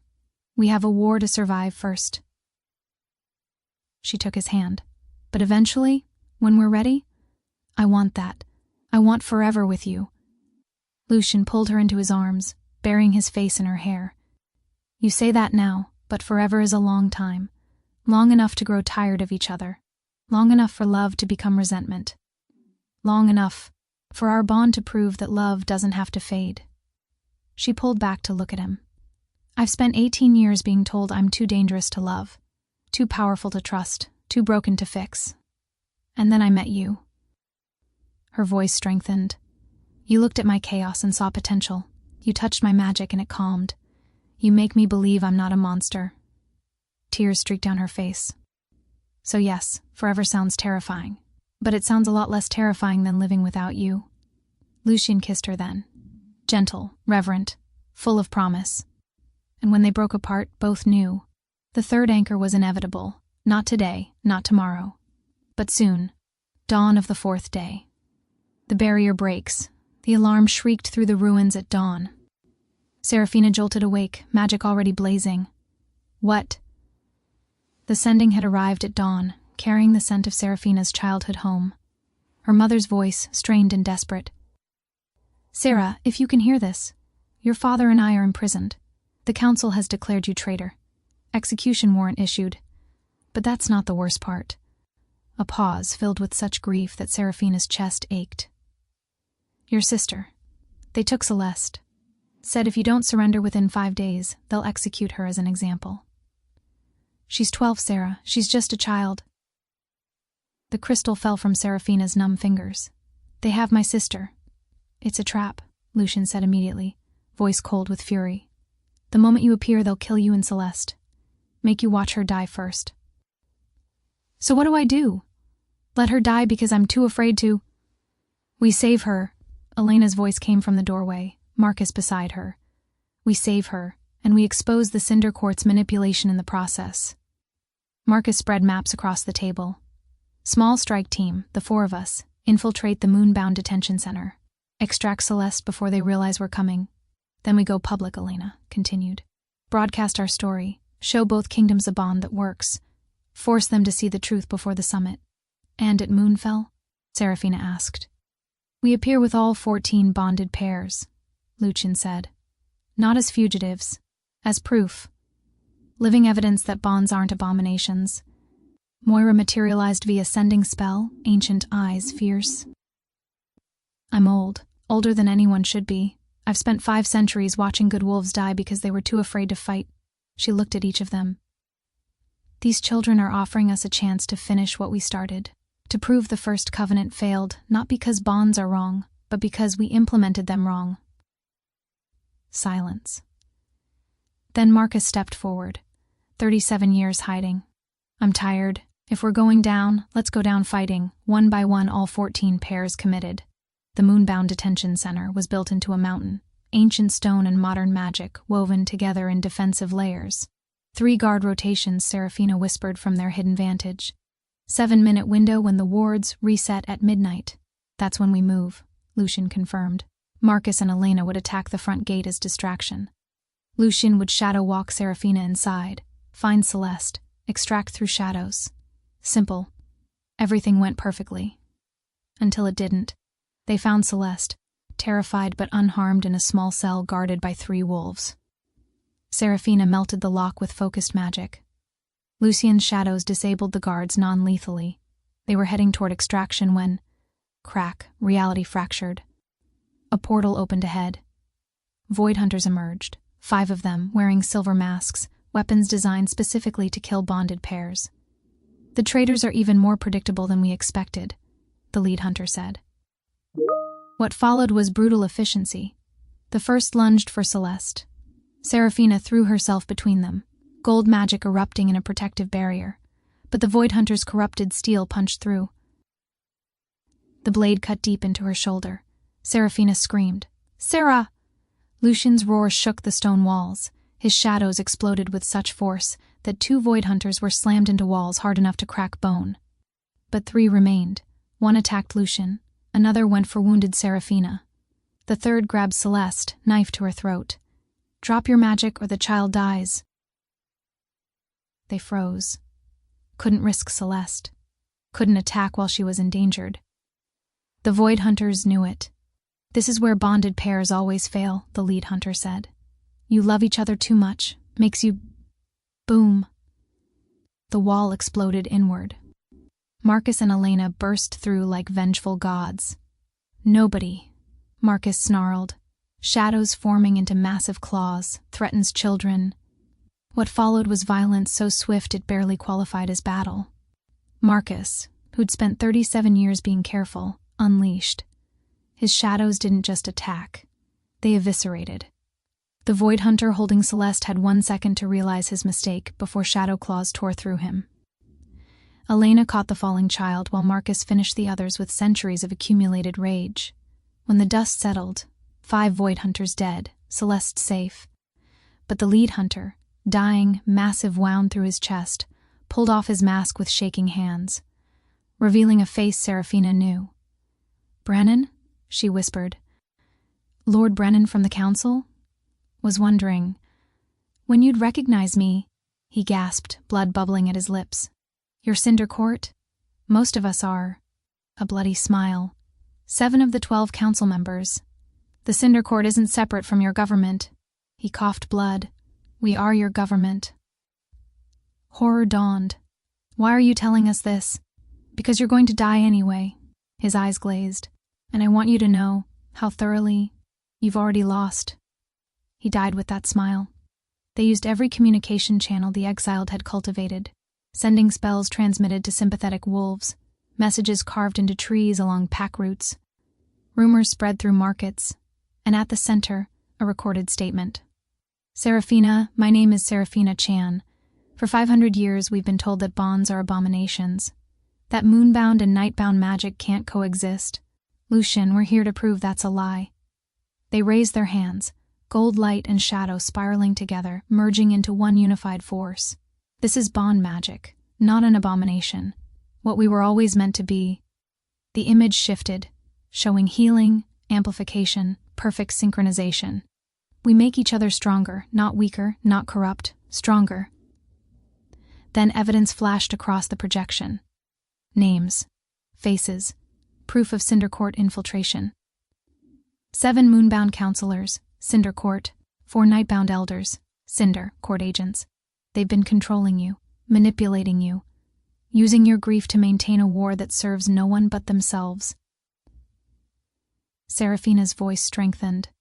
We're not asking you to trust us. We're asking you to investigate, to question, to demand proof we're wrong, and if they can't provide that proof, both looked directly into the projection. Then maybe 500 years of war was never about protecting you. It was about controlling you. We're done being controlled. We're coming to Moonfell Summit to make our case. See you in 4 days, in the Moonbound territory. The council erupted. This is manipulation. Or is it truth? Elder Lorraine slammed her fist down. 3 counselors have disappeared since the broadcast. That's suspicious. Like we're being manipulated by the very organization they're accusing us of harboring. The chamber descended into chaos. In the Nightbound territory, Alpha King Matthias stood before his pack leaders, Commander Thorn. The broadcast named you as Cinder Court. True or false? Silence. True or false, Commander? True. Thorn's voice was hollow. They have my daughter, have had her for 30 years. Gasps echoed. Matthias's voice rang out. My son is right. We've been infiltrated, used. His eyes blazed. That ends today. We investigate every claim, root out every operative, find out how deep this corruption goes. Cinder Court Sanctum. The Grandmaster pulled out a black crystal pulsing with corrupted magic. The Soul Ripper. One strike severs bonds permanently. His voice was absolute. Moonfell Summit. 4 days. We end this. Moira gathered Seraphina and Lucian in a warded circle. What you're about to learn is the most powerful and dangerous technique bond magic offers. Soul weaving. She created an illusion, 2 threads intertwining completely. You merge souls, become literally one being in 2 bodies. While soul-woven, you access all each other's abilities. But more importantly, if one of you dies, the other can anchor their soul. Keep it from departing. Resurrect them. Teach us, Lucian said immediately. Moira studied them. This will hurt, and if you do it wrong, you could damage your bond permanently. We understand. The practice. They sat facing each other, hands joined. Feel the bond. Now pull. Hard, Seraphina pulled, and gasped as Lucian's essence surged toward her. Cold shadows and fierce protectiveness and love so intense it burned. At the same time, her soul rushed toward him. Warm light and chaotic power and desperate hope. They collided, merged, suddenly seeing through 4 eyes, feeling 2 heartbeats, thinking with 2 minds that were somehow one. This is incredible, terrifying, perfect. Their thoughts overlapped, indistinguishable. They were Seraphina and Lucian, neither and both, and something entirely new.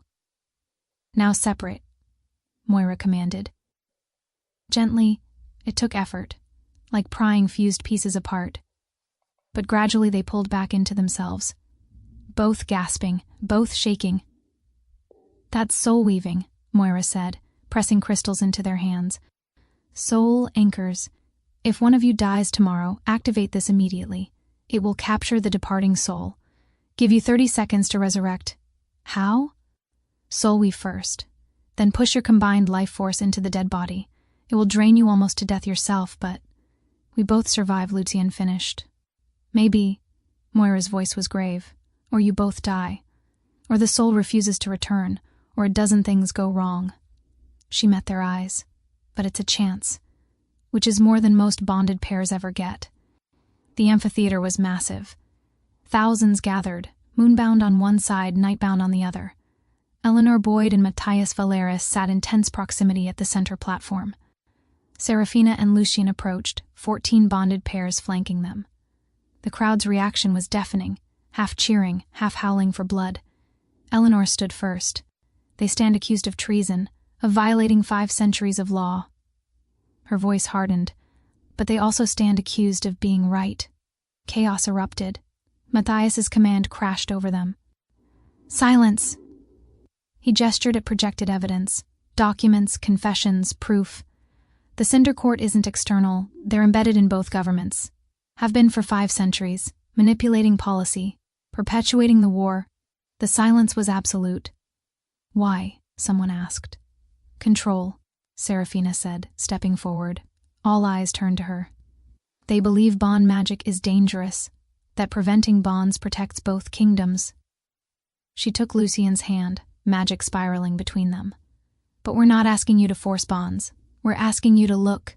She gestured at the 14 pairs. These wolves have been bonded for years, decades. Not one has gone mad. Not one has become dangerous. They've been hiding because you taught them their love was abomination. Lucian's voice rang out. Natural bonds, chosen bonds, are different. Stronger, stable. We make each other better, not worse. Prove it, someone challenged. Gladly. Seraphina called her magic, chaotic gold light seeking targets. Lucian's shadows wrapped around it, guiding, not suppressing. Chaos became beauty. Light and shadow dancing together, forming shapes that made the crowd gasp. This is what we create together. Then they separated, magic immediately unstable, shadows agitated. The bond makes us dependent on each other. The Cinder Court sees weakness. Lucian's shadow walked back to her side. Magic instantly stabilized. We see partnership. Marcus and Elena demonstrated decades of perfect combat synchronization. Other pairs showed impossible healing, seamless magic merging. Through it all, the crowd's mood shifted. Not everyone convinced. But enough questioning, enough wondering, enough starting to believe. It happened during the final demonstration. 20 portals opened simultaneously. 40 Soul Reapers emerged, twisted by dark magic, wielding blades designed to sever soul connections. At their head, the Grandmaster himself, face revealed, ancient, scarred by dark magic, eyes burning with conviction. Enough. His voice was thunder. 500 years we've protected both kingdoms from this threat, and you want to throw that away because two whelps learned to make pretty lights? He gestured at Seraphina and Lucian with contempt.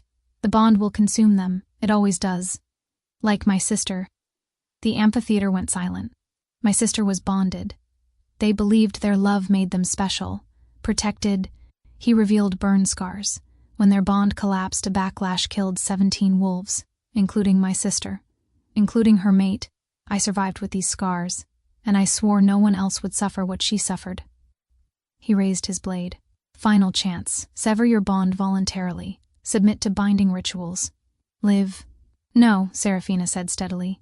Then you'll die proving I was right to fear you. The Soul Reapers charged. Chaos erupted. Half the crowd fled. Half fought back, Moonbound and Nightbound together for the first time in 5 centuries. The 14 bonded pairs moved as one coordinated unit, creating barriers, healing wounded, purifying corruption. Seraphina and Lucian fought at the front, every movement synchronized, every attack coordinated. One mind in 2 bodies. Seraphina's magic flared, gold light forming into chains that bound 3 Reapers simultaneously. Lucian's shadows immediately wrapped around the chains, amplifying her power, allowing her to crush the Reaper's corrupted armor like paper.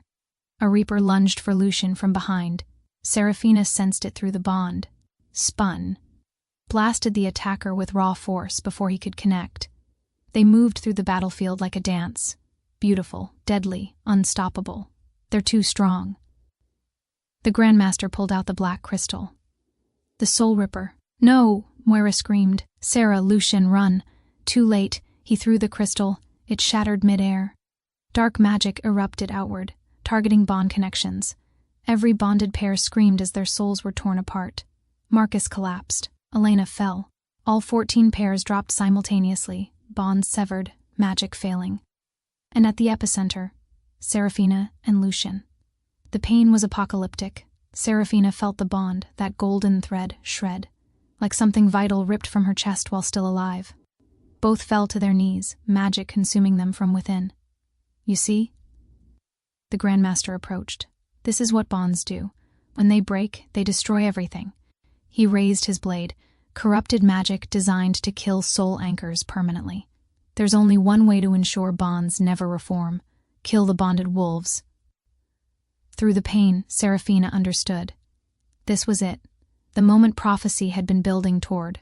Not victory, sacrifice. She looked at Lucian, 20 feet away, both too injured to reach each other.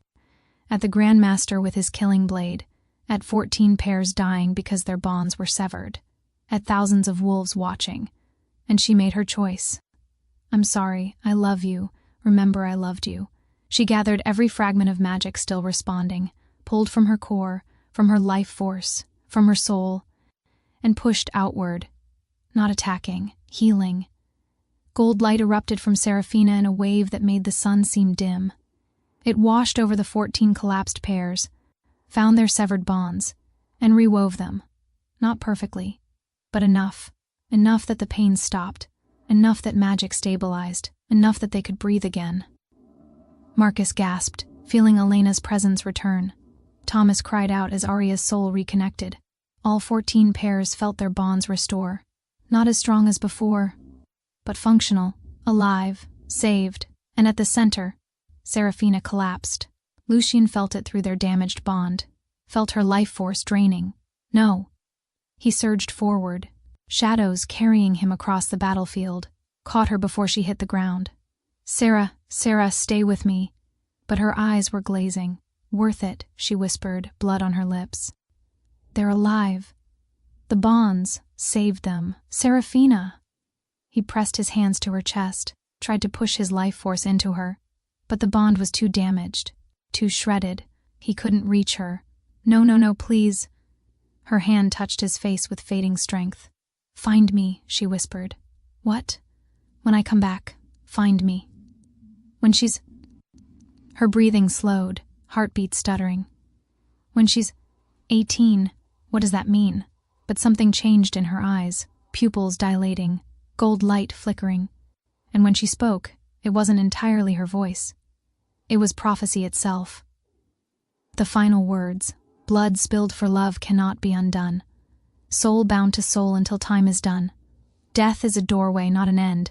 What breaks apart shall heal and mend. The voice echoed across the amphitheater. Ancient, layered, absolute. Every wolf fell silent, compelled by forces older than civilization. The voice came again. When the moon completes its sacred round, the lost soul shall again be found. Not in this flesh, but new and whole. Seek the vessel. Find the soul. Seraphina's eyes focused on Lucian. Still hers, but carrying something vast beneath. When she's... Her voice faded. When she struggled, pulling words from beyond consciousness.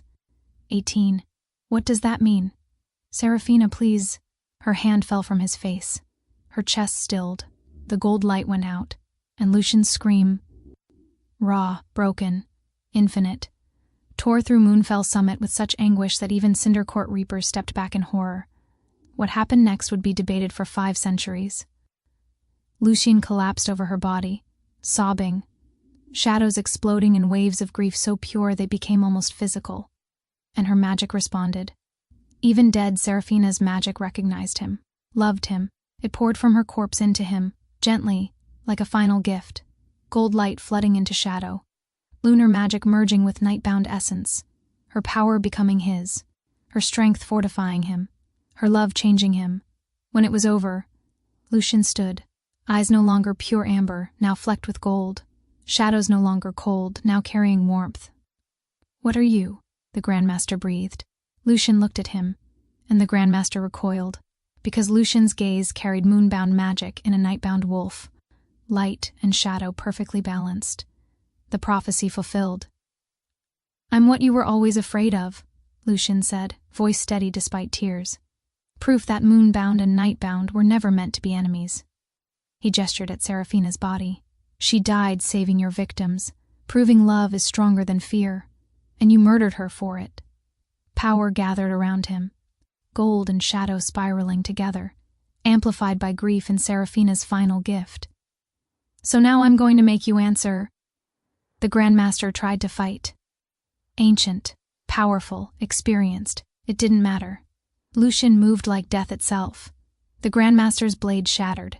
His magic dissolved. In less than a minute he was on his knees. Lucian's blade at his throat. Any last words? The Grandmaster looked up, not with fear, with wonder. You really love her that much, more than you can possibly comprehend. Then maybe... A bloody smile. Maybe we were wrong. About bonds, about everything. He coughed blood. She didn't die to prove me wrong. She died to prove you're different. That this generation can succeed where we failed. The Grandmaster's eyes glazed.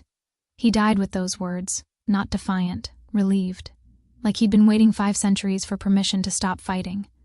The Battle of Moonfell Summit ended not with victory, with exhaustion. 40 Soul Reapers dead, the Grand Master executed, 14 bonded pairs alive but severely weakened, and Seraphina Chan, gone. That night, covered in her blood, Lucian tore through every library in the kingdom.